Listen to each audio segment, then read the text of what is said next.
Alright. Well done, my people. This is Maximus Stop again. We decided to embark on another journey. At this point, we are heading to Rumse. Rumse is about 2 hours away from Antwerpen, and so we will go past Ghent, go back past Brussels, and we'll go directly to Rumse. Yeah, basically, you can see the train is moving at a steady speed. We are just stopping now at a place called Belgium. Belgium, another suburb close to Antwerpen. So we're gonna do a little bit of recording of sightseeing for about 5-10 minutes, and then we'll pick it back up again when we transit at Ghent.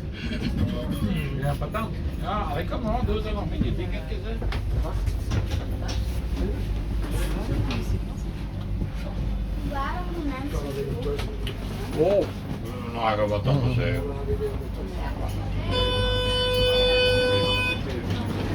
Oh.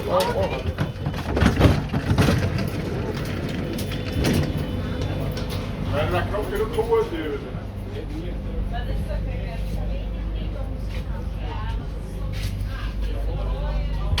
Hey, the train is pretty long. We are at Antwerpen, Belgium. Hello. Hello. Yes. Interesting.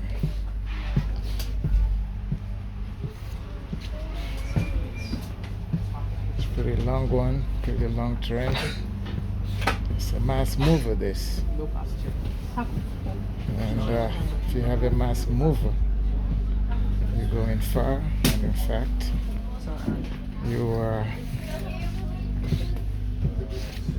taking so many people with you, and as you do that, there's less people that have to take the train. Yes, I'm trying to find a quiet, cozy location so that I can do some more broadcast. In fact, here is not bad, and I don't mind. So, it's a stop train. It's gonna stop in many places, and yeah, we just relax and we chill. See where that takes us next. Right now, we have traveled like 3 to 4 minutes going down the train tracks under the bridge, and right now it looks as if the place is dark because we're under the bridge. But now we come back out.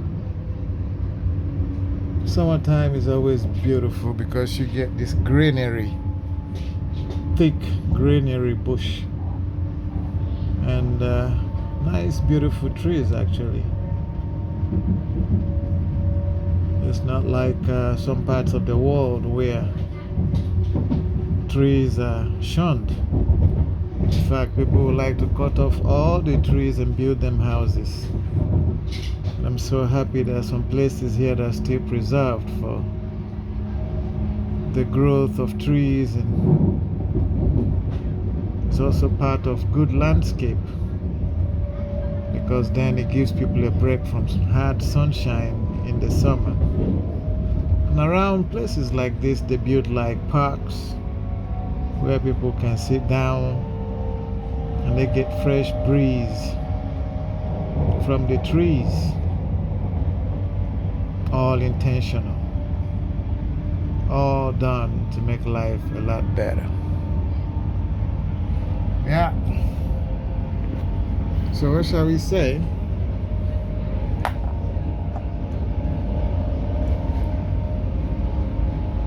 What really shall we say on a beautiful day, coasting directly now to Rumse. Rumse. Yeah, it's also another, you would call a village, if there's such a thing as a village in the Western world, but they call that village because it's not really the city. So we are going to see how Rumse looks. We're going to see how Europe's own village, how it looks. I'm sure I won't get much disappointment because everywhere is pretty well taken care of. Where people are intentional about their expenditures, when people pay taxes, when they take loans for infrastructure, you can actually see the dividend of what they have taken their loans for. So they don't mind if it takes 100 years, because wherever they start, the young, when they grow in the future, posterity will take care of things. So right now we are stopping again at a place called Antwerpen Zuid. And here those who must alight and those who might have to come in to take a seat. It just stops. This is a stop train, as I said. It's not like icy intercity train that just zooms across all of this place and gets there with speed. So interestingly enough, you could slowly get to where you want to go and just relax. Clean, beautiful train. You just have to buy a ticket and make sure you have your ticket, because sooner or later the train conductors will come across and they will ask for tickets. So at least we know what to expect.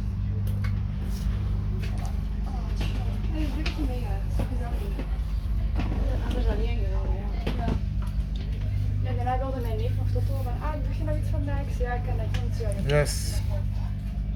Well done, well done, well done. You are seeing Antwerpen Zuid for sure.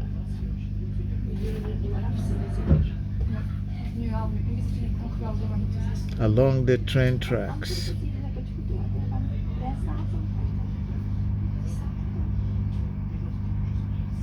There's not much to expect around the train tracks. Not very much to expect. But just to give you guys like 5 minutes ride with me, so you can see the underground train tracks and how it moves consistently, so that when we are canceling people from developing world, they can pretty much understand the regimen. And if they are going to have a change of heart to start depositing the money accrued in our treasuries and invest them where they ought to be, to build and rebuild infrastructures to serve mankind well, than to be so selfish and arrogant and spend all the money for their families. Such thing, I believe, is a crime, if it is not a sin against humanity. Yes, so much you learn about life, especially when you go cross country. When you be all over the world and you see the limitations people have because of the wrong decisions that they make. People who have to elect the right people to serve them, the right people to lead them, do not necessarily have to gamble with any individual that they are not sure about. Places where they play tribal politics, places where they play I know you politics, as opposed to asking who knows how to run an economy, who understands the difference between microeconomic concepts and macroeconomic concepts. If you do not know how the macroeconomic concepts can infringe upon the robust operation of a nation, how it translates to the things that you do on a micro level, how can that person be given a position of leadership?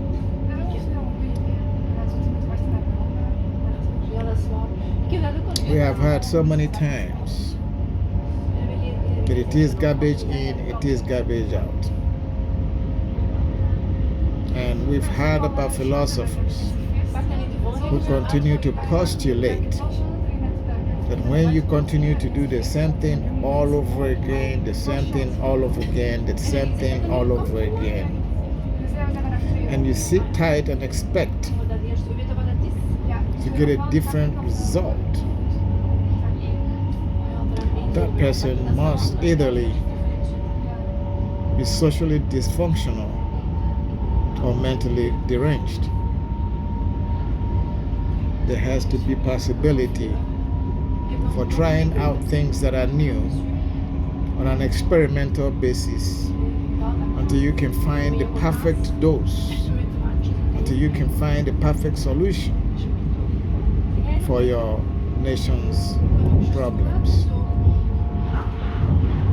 So it's not about the names that you call yourself, it's not the names that you are called, it's not the attribution of honorable status that you claim you have, is about your achievements and accomplishments and what you are able to achieve in society.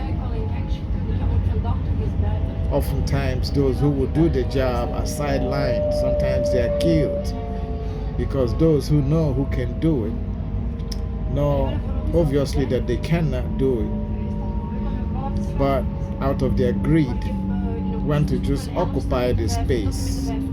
They start thinking in deranged and diabolical ways to capture power, and at the end of the day they desecrate society and says who give a damn. Some countries they dare you to go to court, and before you go there they are already set up the system at the court to favor them, so that the status quo continues to go on and on and on and on and on again. It's very, very cyclical and it's very sickening. And that is why I've made it my priority to take tours and sort of exemplify what it is that one should expect of a country that runs in a proper way, that their engine of success is always on 24/7. And you think that it is a once in a lifetime thing? Or should I ask, it's just once done and forever forgotten? No. Whatever is done, there is wear and tear, there is depreciation because of usage. So you must have also good maintenance regimen, so that whatever is destroyed or whatever is loose can be tightened. Yes, that was just another stop. As I said, this train is just going to be moving slowly, and it is going to be stopping at different stops, dropping off people and taking new people. And these are the people who live along the train tracks. I'm sure their insurances are going to be high, because when you are living next to a train, the insurance seem to use that as an opportunity to inflate the cost. Supposing that if there is a derailment of the train, that there will be a direct impact. It never happens, but just to be on a safe side, because a healthy mind thinks futuristic, covers conditions that may happen, so that when it does happen, if it doesn't happen, there is no issue. But if it does happen, there must be preparation to be able to absorb and contain the situation, so that it doesn't get out of hand, or so that people don't go bankrupt because of accidents or sudden occurrences. All these places are farms. You can see corn, some people call it maize, and you're going to see how many kilometers we're going to travel and only be observing corns being planted along the roads as far inside as you can go. Just corns and corns and corns and corns. There are places that you go, you find wheat, and you can go kilometers and kilometers and you see wheat being planted. This farm here is animal farm. You can see here horses. You can see all kinds of animals being taken care of in that farmland. Somebody specializes in that and earns from it. Yeah, other vegetables, pumpkins, all kinds of vegetables. And there we go again, more corn. More corn for as far as you can go. This year's harvest is going to be great. People must eat. The ground must be used to produce what people are going to eat. And people make a living out of producing mass production of food that people can eat. Make no mistake about it, life cannot be taken for granted. So as I said, I was just going to give you guys a 5-minute tour so that you can see a little bit of what I am experiencing as I am making this dedicated journey to Rumse, as I promised 2 weeks ago. Where we say we're going to be, we're going to be. Believe that. So, it's a nice afternoon, very sunny. Street is jubilant. People are expectant. And we say, let love reign. Till next time, this is Maximum Stop. And I hope your day was a good one. When we get to Rumse, we'll continue. Till then, see ya.